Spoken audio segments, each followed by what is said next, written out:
I tried recording something which I'm going to speak in this video, but वो post मैंने की, उसकी वजह मैंने पोस्ट करने के बाद जब देखा तो मुझे थोड़ी सी खुद को अच्छी नहीं, अच्छी तो लगी लेकिन और अच्छी हो सकती थी।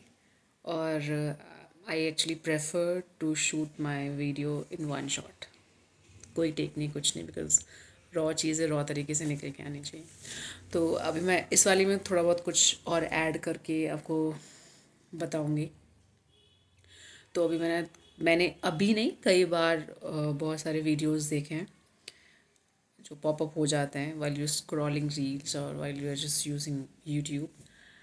तो उसमें एक लड़की थी, और कई बार उससे पहले भी देखे होंगे, तो मैं अभी कोट नहीं कर सकती क्योंकि अभी रिसेंटली देखा तो इसलिए मुझे याद है। तो उसमें वो 21 ईयर्स की जब थी वो लड़की, अभी वो करेंटली 29 या 30 की होगी।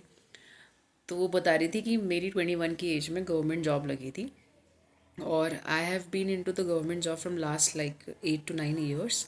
तो ऑब्वियसली उसकी अभी करेंट एज 30 या 29 होगी।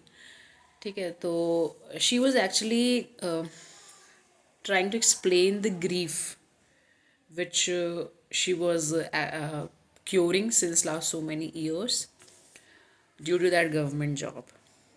वो उसके डिसएडवांटेजेस बता रही थी कि मुझे माइग्रेन है, 29 के एज पे girls actually look so young but I started looking so old.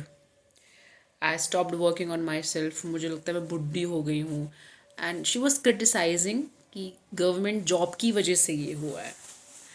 And then I read the comment. I am the person who prefer to read the comment before I just proceed for the video. तो मैंने जब comments देखे तो उसमें genuine comments थे, बिल्कुल इंसान है तो इंसान इंसान की तरह रिप्लाई देगा ना।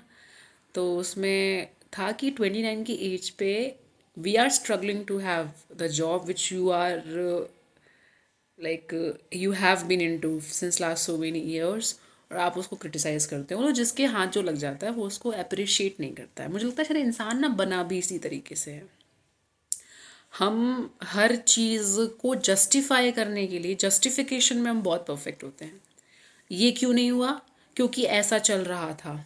ये क्यों नहीं हुआ, क्योंकि ऐसा चल रहा था। हम सोली कभी खुद को ब्लेम नहीं करते हैं कि नहीं यार मुझे नहीं करना था इसलिए ये नहीं हुआ, मुझे करना था इसलिए ये हो गया।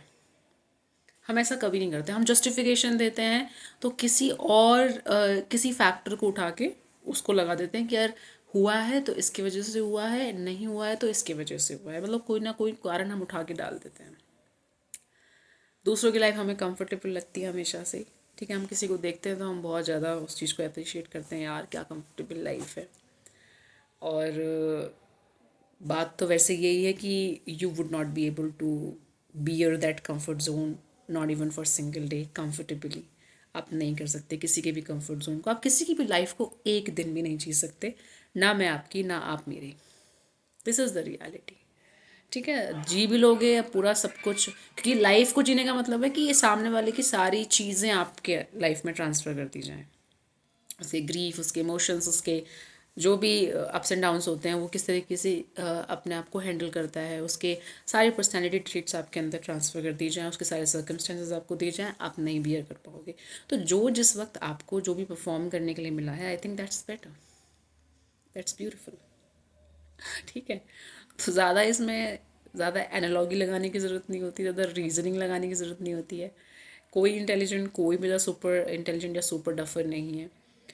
सबको अपनी क्षमताओं के हिसाब से चीज़ मिली है। कोई बैठ के खा रहा है तो वो भी उसकी तकदीर है। हाँ, सच में। और कोई कमा के भी नहीं खा पा रहा, वो भी उसकी तकदीर है।